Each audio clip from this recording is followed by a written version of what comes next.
Salut à tous les amis, j'ai décidé de vous faire une petite review sur les SOS Fantômes. Je sors de la salle de cinéma de SOS Fantômes l'héritage, le tout dernier qui vient de sortir tout simplement. Et je me suis dit quand même, il fallait que j'en parle. Tôt ou tard, fallait que j'en parle, ça me tenait vraiment à cœur. Donc j'ai décidé de vous faire une petite vidéo sur le sujet en espérant que vous allez aimer et que vous êtes un grand nostalgique des films. Voilà, je vais vous parler un petit peu de tout. C'est-à-dire je vais vous parler des premiers films, du troisième avec les filles qui sont les héroïnes, et le dernier là qui vient juste de sortir. Voilà, une petite review complète en espérant que ça vous plaise. À tout de suite.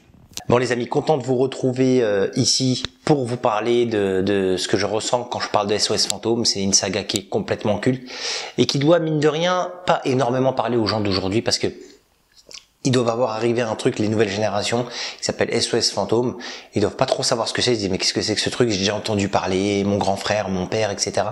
Ils devaient connaître SOS Fantômes et il faut savoir que notre génération, donc moi je suis né en 82, et déjà, SOS Fantôme premier du nom, j'avais que 2 ans quand il était sorti. Le tout premier film. Donc c'était pour vous dire, je l'ai pas connu tout de suite, je l'ai connu un petit peu après. Je l'ai connu à peu près, allez, je devrais dire, quand le deuxième est sorti. Le deuxième est sorti en 89. Donc voilà, j'avais 7 ans à ce moment-là, j'ai dû regarder le 1 et le 2 d'affilée. Vous m'avez compris. C'est juste pour vous expliquer que SOS Fantôme, ça remonte à bien plus loin que ça. Et il y a eu plein de jeux vidéo, etc., etc. Je crois que le dernier qui était sorti, c'était sur PS3, si je dis pas de bêtises, qui devait être d'ailleurs le véritable 3e épisode d'SOS Fantôme au cinéma, qui a été retranscrit en jeu. Je l'ai pas fait, j'avoue que je l'ai pas fait, je devrais peut-être le faire pour essayer de retrouver un peu l'ambiance de ce qui se faisait à l'époque. Donc en tout cas pour moi, SOS Fantôme, pour que vous compreniez bien, c'est un peu comme Tortue Ninja, c'est un peu comme Dragon Ball, c'est des séries, des sagas qui sont cultes. Ils peuvent en sortir 100, j'irai tous les voir, quoi que ça me coûte, et je peux vous assurer que ça me coûte parfois d'aller regarder ça. Et je vais vous donner mon avis un petit peu sur les 4 films qu'il y a eu, parce que au final il y a eu 4 films en rapport avec SOS Fantôme. Je vais pas vous parler de tous les produits dérivés, les dessins animés, etc., parce que là on va un peu trop loin. Il y a quand même eu pas mal de dérivés. Il y a même des figurines, des jouets, des jeux. Enfin voilà, il y a eu les jeux d'époque. À l'époque, je vous avais testé sur Amstrad le fameux SOS Fantôme 1 et 2, le 2 qui est vraiment terrible, génial, et le 1 qui était complètement incompréhensible, mais qui dégageait une atmosphère complètement culte, voilà, de flips, de fantômes. Faut vraiment comprendre qu'SOS Fantôme, c'est... Là, au moment où je vous parle, je venais de me regarder quelques scènes du 1, et également du 3e épisode, qui s'appelle SOS Fantôme aussi, qui a été fait en 2016, où on a les 4 nanas, bon, je vais vous en reparler rapidement. C'est excessivement particulier, c'est vraiment une saga qui est culte pour moi, c'est un des meilleurs films du cinéma, et je suis toujours je vais être très dur, très à cheval là-dessus, sur des détails, etc., parce que c'est représentatif d'une époque. À l'époque ça avait cartonné comme c'est pas permis, parce qu'il y avait des effets visuels qui étaient encore jamais vus auparavant. Voilà, c'était très représentatif, et puis c'était un vrai délire, et une ambiance, des musiques incroyables, enfin bref, trop de trucs à dire. Alors on va vite fait faire une passe sur tous les épisodes, et malgré que je sois un grand fan, je vais pas être là à vous citer les producteurs, le nom de tous les acteurs et tout ce qui s'ensuit et tout, pour la simple et bonne raison que je suis pas là à m'atteler sur ça, mais plus à vous dire mon ressenti sur le film et sur les films. Voilà, alors SOS Fantôme premier du nom, comme je vous avais dit, il est sorti en 84, donc j'avais 2 ans. Et c'est un film qui est juste, en mon sens, incroyable. C'est lui qui a posé forcément les bases des SOS Fantômes. C'est une idée de génie. Voilà. Alors peut-être que je dois louper des trucs. Hein. Peut-être que c'était tiré de comics, de choses comme ça. J'en sais rien à vrai dire. Ou alors est-ce que la sortie de ce premier film c'était vraiment le début de tout? Je sais pas. Mais pour moi c'était le début de tout en tout cas. Sachez-le. Et c'est un film qui était hyper prenant, avec des vrais héros, des chasseurs de fantômes qui envoient des lasers à photons ou à protons, je sais plus trop comment ça s'appelle, mais c'était hyper ouf, et surtout en termes d'effets visuels. Dans les années 80, on a ça, quoi. Pour moi, c'est l'évolution du cinéma. On a plein d'effets visuels, entre les fantômes qui sont vraiment pas dégueulasses encore aujourd'hui. Tout à l'heure, quand je regardais la bibliothécaire, elle est hyper bien faite. Je regardais Bouffe-Tout, qui est franchement super bien fait aussi, et les 2-3 fantômes qu'ils ont fait apparaître dans la ville. Franchement, il y a rien à dire. Après, à côté de ça, oui, il y a quelque chose qui a terriblement vieilli. Je pense aux 2 chiens, le maître des clés et le cerbère. Ouais, ça a pris un sacré coup de vieux, on va pas se mentir. C'est un peu à l'instar de Terminator 1, en fait, à l'instar de Terminator 1. Ça a pris un coup de vieux. Techniquement, on voit que ça souffre. On voit que ça souffre sur certains trucs. Mais voilà, c'est prenant, c'est fun. Et surtout, il y a cette ambiance. Ils sont plein dans, c'est Manhattan, je crois qu'ils sont en Manhattan. Ils sont en plein dans Manhattan. Il y a cette ambiance Ghostbuster. Il y a les musiques. Il y a l'Ecto 1 qu'on voit, qui a vraiment la gueule de l'Ecto 1 de base. C'est normal, c'est le premier épisode. Voilà. Ça se regarde. Et ça se re-regarde sans aucun problème. Est-ce qu'un nouveau public, aujourd'hui pourrait le regarder? Je me tâte, je sais pas trop à vrai dire. Peut-être qu'ils vont trouver ça un peu vieillot. Bon, il y a des blagues qui aujourd'hui ne passeraient plus. Très clairement, tout à l'heure, je suis tombé sur une blague du Black Winston que moi je kiffe, que je surkiffe, hein, qui dit à un moment donné Homer, déjà vous regarderez les films d'époque, tous les Renois, ils ont les voix, c'est la même voix, c'est la voix de hey mec, comment ça se passe mec, c'est la même voix de Renois attitré. J'en parle souvent avec mon pote René, et on rigole bien là-dessus parce que c'est vraiment, ils abusent, comme si tous les Renois ils avaient cette voix-là. Et ben c'est la même voix, c'est celle de, pas de Wesley Snipes, d'Eddie Murphy. C'est celle d'Eddie Murphy, en gros, grosso modo, qui met à toutes les sauces. Donc à chaque fois qu'il y avait un rôle de Renoir, c'était le mec d'Eddie Murphy qui faisait les voix. Et à un moment donné, il dit au Homer, et ça c'est comme dans Tortue Ninja, si je vous fais une review de tous les Tortues Ninja, je vous en parlerai. Et je suis persuadé que si les films ressortent en DVD aujourd'hui, et c'est possible parce que je l'ai en DVD d'ailleurs, faudrait que je le regarde, parce que là je l'ai regardé sur Netflix, savoir que SOS Fantôme, le 1 et le 3 sont sur Netflix, et ben j'ai été assez surpris de voir le Renoir dire Homer, ouais ça ferait rougir un nègre. Même moi, ça m'a choqué. Franchement, même moi, ça m'a choqué. À l'époque, je pense qu'on s'en foutait royalement. Et pourtant, croyez-moi, je suis pas 2021, je suis pas là à dire ouais, on se vexe pour rien et tout. Mais j'avoue que c'était un petit peu choquant quand même. Mais au final, on s'en foutait. À cette époque-là, on s'en foutait de ce genre de truc. On n'en tenait pas rigueur. C'était la blague. Voilà, c'est un Renoir à faire rougir un black. Voilà, c'est tout. Bon, bref. Donc, il y a plein de choses d'époque qui pourraient plus passer aujourd'hui, ça c'est sûr et certain. Et des scènes aussi qui sont what the fuck. Je pense à, alors je me rappelle plus de leur nom alors c'est leur nom aussi des Ghostbusters, je m'en souviens plus tous. Enfin, c'est Dan Aykroyd, l'acteur s'appelle Dan Aykroyd, mais il a un nom de famille qu'on cite jamais, et son prénom c'est Stan, je crois, je sais plus. Bref, qui à un moment donné il y a un fantôme qui vient la visiter la nuit. Je vous en dis pas plus. Enfin, c'est des trucs. Je me dis mais merde, à cette époque-là, regardez ça. C'était assez ouf, franchement, c'était assez ouf. En tout cas, il y a une ambiance, il y a des musiques de ouf. Il y a cette ambiance de panique dans la ville, et sans dériver dans de l'horreur ou du gore, parce que c'est vraiment pas ça. C'est un peu flippant quand même. Et voilà. Et moi j'ai kiffé évidemment alors j'ai moins kiffé même à l'époque le boss final Gozer avec les deux chiens. Même pour l'époque, je sais pas, je trouvais ça plus ou moins mal fait. C'était pas ouf. Et après quand elle revient en marshmallow, alors ça c'était à mourir de rire, c'est devenu complètement culte. D'ailleurs pendant tout le film, on aurait pu s'y préparer, puisque pendant tout le film, on voit Sigourney Weaver qui a des paquets de Stay Puft avec le marshmallow, le bimandum, enfin il y a plein de trucs comme ça et tout. Et à la fin, il revient parce que Dan Aykroyd justement a l'esprit un petit peu plat. Et on lui demande d'imaginer comment il va revenir.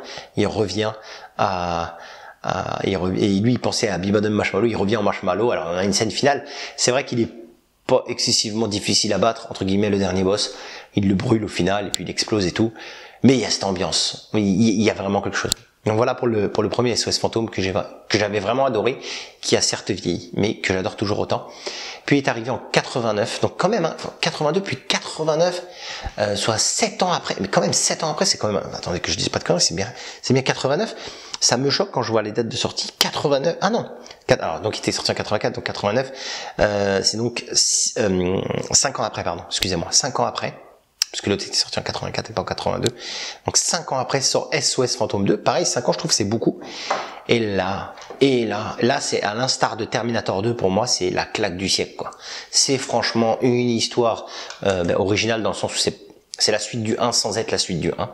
C'est-à-dire que, on reprend là où ils en étaient, mais ils ne se battent pas contre Gozer, qu'ils ont déjà battu. Ils se battent contre Vigo des Carpates. Et ça, c'était complètement ouf, parce que déjà, je trouve le film, dans sa réalisation, très très bien réalisé encore aujourd'hui. Vraiment, je vous invite à le voir encore aujourd'hui. Vous allez voir qu'en termes d'effets spéciaux et tout, vous allez être ravis, parce que c'est vraiment bien foutu. C'est vraiment bien foutu. Ça a très bien vieilli, comme Terminator 2. Aujourd'hui, vous mettez Terminator 2. C'est comme les jeux Super NES, cette histoire. Des jeux Super NES, vous y jouez aujourd'hui, vous en prenez plein la tête parce que c'est magnifique. C'était magnifique à l'époque, ça a traversé le temps, c'est magnifique aujourd'hui. Et ben c'est pareil, Terminator 2 et SOS Phantom 2, ça a très très bien vieilli et au contraire les effets spéciaux sont toujours aussi bluffants. Franchement techniquement là ils ont fait un cap de ouf, absolument génial de bout en bout. Ils ont réussi à reprendre le SOS Phantom 1, ils l'ont sublimé, ils l'ont rendu absolument exceptionnel ce film. L'histoire elle est ouf, il y a l'ambiance malsaine, elle est encore plus prononcée, toujours des points d'humour quand il faut et un petit côté horreur, ça veut pas dire gore, mais horreur dans le sens flippant, parce que Vigo Descarpates, je sais pas d'où ils l'ont sorti cet acteur, mais il est flippant de ouf, espèce de tableau là qui revient, etc. Mais je trouve ça oufissime, franchement ils ont fait un super scénario, tous les acteurs sont top, les fantômes sont hyper bien réalisés, on sent la panique dans la ville, les musiques, il y a la musique de Bobby Brown, mais elles sont hyper motivantes, ça te met dans le bain direct, c'est un sans faute. Pour moi, SOS Phantom 2, c'est un film ultra méga culte. C'est un vrai sans faute. L'histoire du slime, l'ambiance pesante et ce finish incroyable avec la Statue de la Liberté et le boss final qu'ils affrontent, où ils ont un peu de mal, etc. Qu'à une échelle humaine, c'est ça que j'aime bien un petit peu. Bon, c'est toujours pas le combat du siècle, mais c'était quand même bien, mieux que le 1, j'ai préféré. Voilà, franchement, SOS Phantom 2, pour moi, c'est un de mes films préférés ever de tous les temps. Je suis peut-être pas très objectif, mais alors franchement, mais j'adore ce film, c'est incroyable. Je m'en lasse pas. Je trouve le méchant charismatique, les blagues, elles sont parfaites, l'ambiance, elle est ouf. Voilà, je me répète peut-être, mais à voir et à revoir sans modération. Et donc, puis, il n'y a pas eu de SOS Phantom 3. Il y a eu pas mal de gens qui ont demandé « Alors, où est-ce que ça en est ?» etc. On n'en a jamais eu. Et en 2016, on nous sort SOS Phantom, encore un reboot, un remake, un risque que tu veux, un truc de merde. Enfin, non, c'est pas un truc de merde. Faut que je sois objectif parce que c'est pas un truc de merde. Ce que j'avais aimé dans le 1 et dans le 2, c'est qu'il y avait cette ambiance apocalyptique. C'est qu'à un moment donné, et ça c'est très important pour moi, et vous allez voir ce qui fait défaut au dernier film, c'est qu'à un moment donné, il y a plein de fantômes qui arrivent en ville et qui foutent le bordel. À chaque fois, c'est un peu le scénario des SOS Fantômes, il y a un événement qui fait que ça libère plein de fantômes, et ils viennent en ville et ils foutent le bordel. Dans le 2, c'était à mourir de rire. Franchement, ils arrivaient de partout, en plus d'être drôle, c'était flippant. Franchement, c'était exceptionnel. Dans le 1, on n'avait pas tant que ça, mais c'était quand même bien fait avec le fameux le conducteur de taxi qui était un zombie finalement, etc. Voilà. Et dans le 3, il y a une guerre qui est juste vraiment magnifique. Il y a vraiment une belle guerre à la fin. Ça, c'est un super point positif avec plein de fantômes assez charismatiques, assez cool. Le grand, je pense au grand là, avec les longues jambes rayées là. Franchement, terrible. Mais pourquoi vous avez mis des gonzesses en fait? Pourquoi vous avez mis des gonzesses en tant qu'héroïne? Genre des gonzesses qui ont presque peur de rien, qui font de l'humour et tout. Moi, ça me parle pas. Moi, je vous le dis direct, ça me parle pas. SOS Fantôme, c'est des mecs, c'est 4 mecs.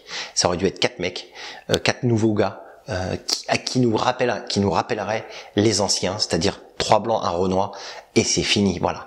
Et mais on est en 2021, nanani, rien à foutre de ce que vous me racontez. Ils l'ont fait d'ailleurs, ils ont mis une Renoir, ils ont mis 3 blanches, mais ça je m'en fous de ça en fait en réalité. Ils auraient pu mettre une Asia, tout ce qu'ils veulent, je m'en fous. Mais le fait de mettre 4 gonzesses, ça j'accepte pas. Ça se passe pas pour moi ça. Ils auraient peut-être pu en mettre une à la limite, mais sans plus. SOS Fantôme, c'est les 4 mecs point barre. Des séries où c'est les gonzesses, les héroïnes, les héroïnes, il y en a d'autres. Vous les prenez pas SOS Fantôme. C'est comme mettre Tortue Ninja, mettre 4. Ils en ont mis une d'ailleurs, je crois. Ils ont mis une nana, je crois, à un moment donné dans les Tortues Ninja. Ça, j'accepte pas. Jamais j'accepterai ça. Donc ça, pour moi, déjà, ça m'a saoulé, donc je le regardais d'un œil. Et après, avec du recul et tout, je me suis quand même bien marré. Mais je crois qu'en fait, là, ils ont pas compris. Dans ce SOS Fantôme, ils ont fait que de l'humour tout le temps. De l'humour. Et donc, je parle de celui qui est sorti en 2016, hein. Attention. Je parle pas de celui qui vient de sortir, là. Je parle de celui de 2016. Ils ont fait que de l'humour. À tout va, tout le temps. Des répliques, des machins. Ça m'a saoulé. Alors, évidemment, il y a des clins d'œil aux autres SOS Fantômes, forcément. Puisqu'on voit à peu près, je crois qu'on voit les 4 acteurs des SOS Fantôme 1 et 2, mais qui ont des rôles qui n'ont rien à voir, en fait. En fait, ce que je vous dis, c'est comme si c'était un reboot de merde. C'est forcé, c'est tiré sur les traits, les actrices sont parfois chiantes, parfois un peu attachantes. Il y a comment il s'appelle? Il y a le gars qui joue Thor là, j'ai oublié son nom. Qui là il joue le rôle d'un niais, d'un genre beau gosse niais.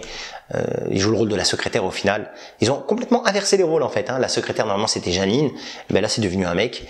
Je sais pas, ça prend pas. La réponse est ça prend pas. Pourtant tout est bien fait, les effets spéciaux sont incroyables, sont vraiment très très bien faits. Je dirais qu'ils sont même mieux faits pour moi que celui-là de 2021. C'est vraiment très bien fait en tout point. Le scénario, il est sans être incroyable, il passe, ok, bon ça passe. Mais tout est pris tellement au second degré qu'il n'y a pas de pression, il n'y a rien, il n'y a pas d'ambiance.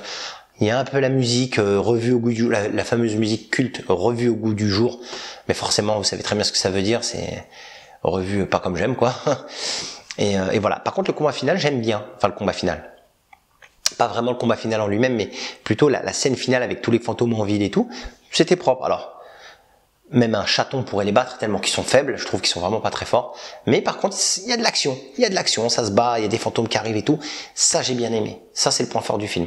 La scène finale. Mais sinon, franchement, pour tout le reste, je l'ai déjà oublié, ce film, en fait. Je l'ai déjà oublié. Il y a rien de toute la magie d'SOS Fantôme.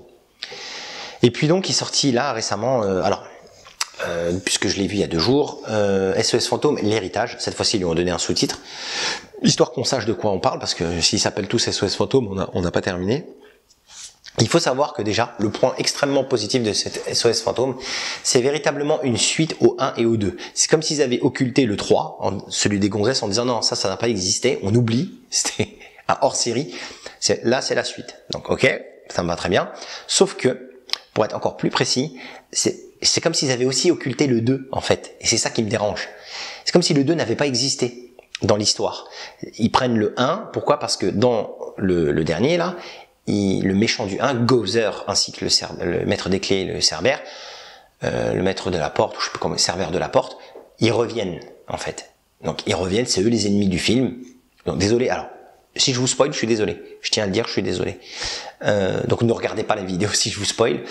Alors, à ne jamais faire, ne jamais aller voir un film en 4DX, pâté, c'est de la merde. Tu regardes ça en 4DX, t'es assis sur des sièges où ça bouge. Il y a de l'air qui te sort dans les oreilles, il y a des flashs blancs, il y a des trucs en bas là qui te touchent. C'est ridicule. Ça, c'est bon pour Disney ou Astérix, mais alors franchement, t'es là comme ça, t'es ballotté, tu veux boire ton truc, tu t'en fous à côté. C'est n'importe quoi, c'est vraiment de la merde ça. Ne faites jamais ça. Ne jamais voir, tu payes ta place 20 balles. J'ai regretté de ouf. Franchement, voilà. Donc, à part ça, le film en lui-même, donc, ils reprennent l'histoire du 1. Donc, le 1, c'est Gozer qui revient. Ça, j'ai bien aimé. J'aurais préféré Vigo des Carpates plutôt que Gozer, mais why not? Franchement, ça m'a parlé tout de suite, j'ai kiffé.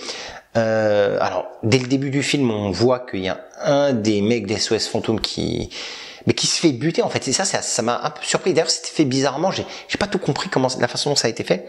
Mais il vit en, et j'ai pas aimé c'est un peu comme, pour ceux qui connaissent le jeu Chrono Cross sur PlayStation, et j'ai pas aimé du tout quand on apprend ce que sont devenus les Ghostbusters, comme dans Chrono Cross, ce que sont devenus les héros de Chrono Trigger.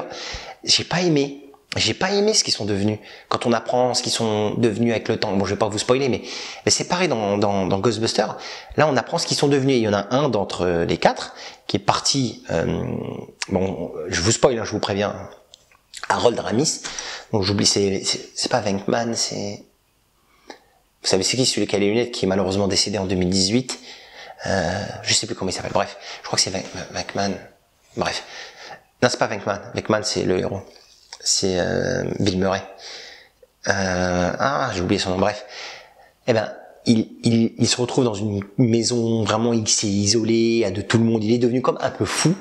Je trouve pas ça génial comme histoire. Et du coup, il se fait buter. Voilà, par un fantôme. Il essaie de l'avoir, mais il se fait buter. Et du coup, ses petits enfants, ont l'héritage de ce qu'il a. Donc, ils ont hérité de ce manoir. Et vu qu'ils ont plus de thunes pour payer leur maison, ils se retrouvent dans ce manoir. Et dans ce manoir-là où ils vivaient en reclusion, de façon recluse, je sais pas comment on peut dire, il y avait des panneaux devant, partez d'ici, la fin du monde arrive, et il était devenu ouf en fait, ce qui ne lui ressemble pas, c'est un scientifique à la base, donc j'étais pas fan de ce qu'il était devenu. Au final, les petits enfants, des minots de 12, 13, 14 ans, alors même s'il y a le petit Asiate, il est hyper drôle, vraiment il m'a vraiment fait marrer, voilà, c'est eux qui vont devenir les Ghostbusters de façon un petit peu on va dire inattendue. Voilà, ils vont retrouver le canon à photons, ils vont retrouver tous les ustensiles qu'il faut des Ghostbusters, l'Ecto 1, tout ça. Et du coup, ils vont se retrouver à essayer d'éviter la résurrection de Gozer. Donc déjà, le coup d'avoir mis des mômes, pour moi, c'est comme le fait d'avoir mis des gonzesses. C'est une honte. Ces Ghostbusters, c'est pas des gamins, c'est pas des mômes. Alors, même si j'ai beaucoup aimé cet aspect années 90 qui s'en dégage de ce film, voilà, avec des enfants chasseurs de machin et tout, pourquoi pas? J'ai pas aimé que ce soit eux le héros, pas pour Ghostbusters. L'ambiance était bonne, mais pas pour Ghostbusters. Non, il fallait pas le faire pour ce film-là. Il fallait faire ce film-là, ces acteurs-là et tout, pour un autre film, mais pas pour SOS Fantôme. Putain, mettez-moi 4 mecs qui font un vrai SOS Fantôme, qui ont l'héritage de leurs arrière-grands-parents, mais qui ont repris le côté machin. Et donc, effectivement, il y a énormément de fanservice par rapport au 1. On revoit des extraits du 1, on en parle, c'était il y a 30 ans, ceci, cela, etc., etc. Donc, on a l'impression qu'ils sont tous devenus amnésiques. Très peu de personnes en parlent, à l'époque où ils avaient chassé les fantômes et tout. Très peu de personnes en parlent. Comme je vous ai dit, le 2, on l'oublie. Et d'ailleurs, un truc qui prouve bien que le 2, ils l'ont sorti du scénario, c'est que vers la fin, il y a, comment on appelle ça, une espèce de fresque historique. Et ils mettent les dates. Il y a des dates cultes. Et 84, ils mettent apparition de Gozer, et puis 89, ils mettent pas. Il y a rien qui s'est passé. Donc il y a des dates cultes comme ça. Et donc j'avoue que c'est un peu... ça m'a fait du mal qu'ils virent le 2. Le 2, quand même, il fait vraiment partie de la saga, pour le coup. Alors, et le truc qui est positif, et là, je viens de me rendre compte en re-regardant le 1, c'est que dans le 1, il parle de certaines choses qu'on n'a pas vues et que du coup sont exploitées dans celui-ci. Par exemple, Ivo Shandor, à un moment donné, ils sont en prison et on a justement Harold Ramis, celui qui est décédé.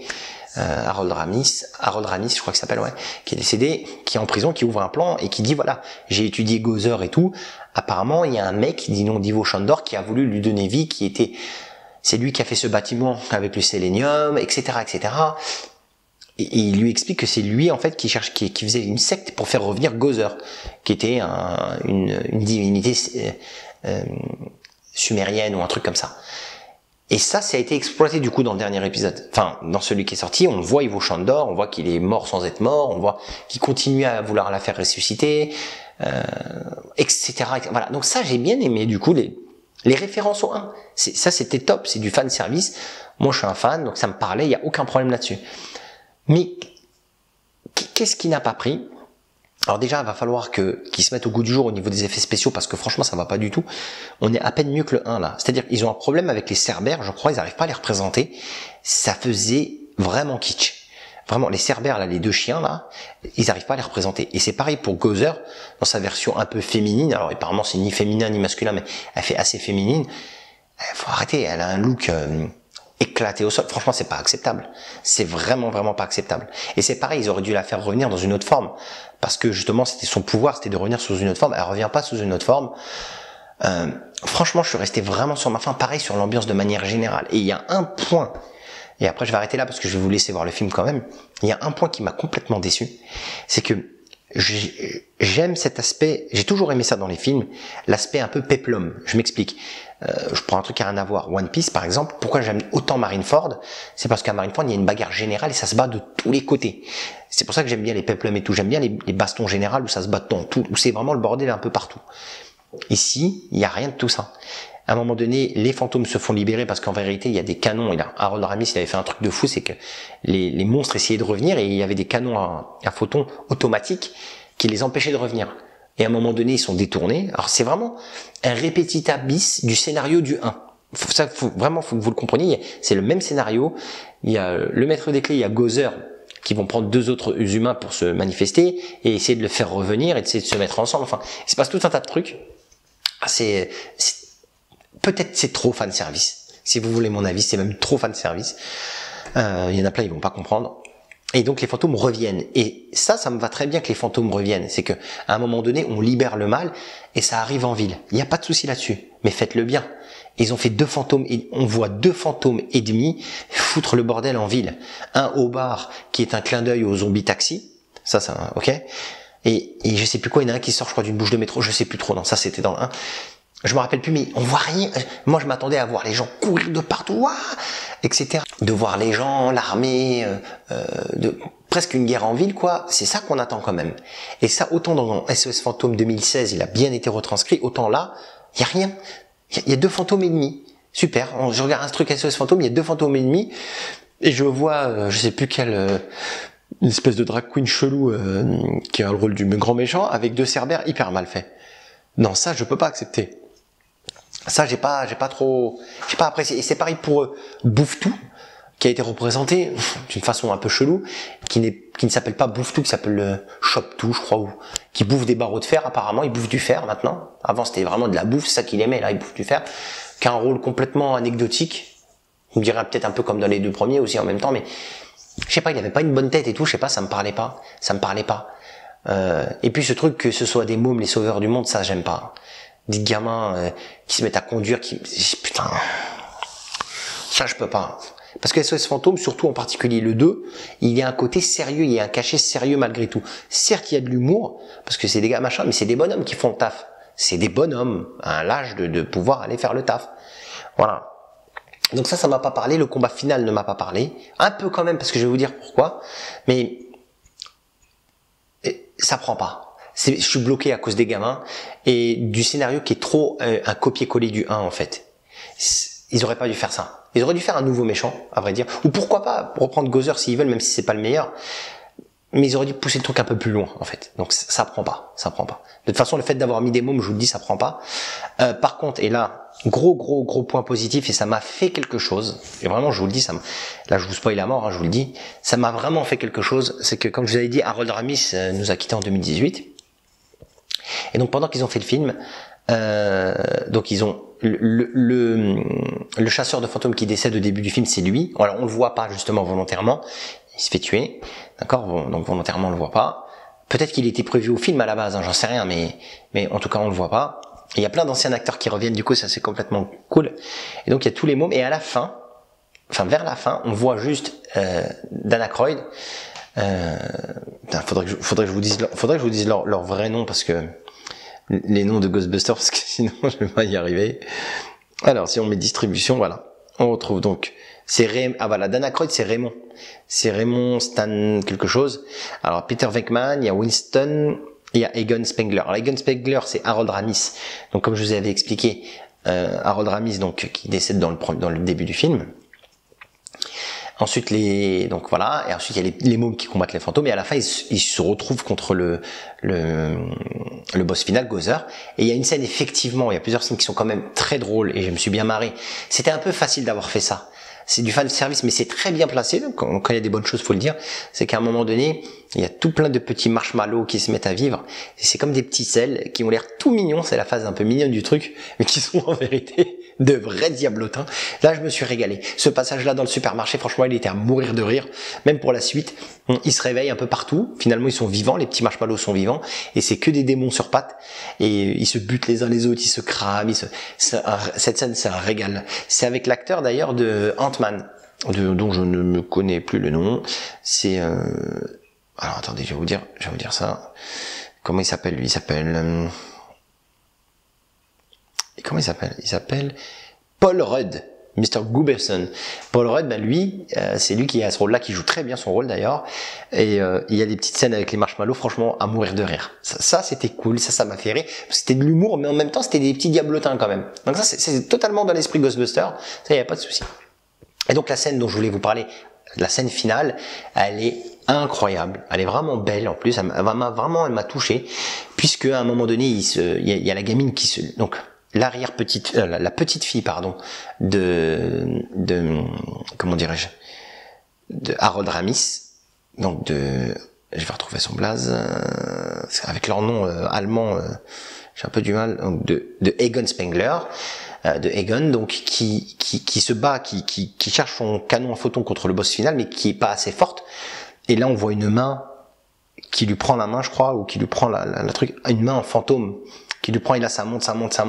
Et là, vous avez des frissons à ce moment-là, comme j'en ai maintenant. Et là, on voit qu'ils ont refait en 3D, hyper bien fait. Egon Spengler qui vient en fantôme aider sa petite fille. C'est juste magnifique. Cette scène, elle est juste magnifique, qui lui fait un grand sourire, qui l'aide comme ça. Et après, on voit les 3 anciens Ghostbusters qui reviennent et les aider à battre le monstre qui était en train de les dominer. Ils ont tous pris un sacré coup de vieux, sauf Winston. Winston, je trouve qu'il a très bien vieilli. Winston, c'est le Renoir, et les deux autres, Dan Aykroyd, il a grossi, et Bill Murray, donc Peter Venkman, laissez tomber, il a pris un coup de vieux, mais phénoménal.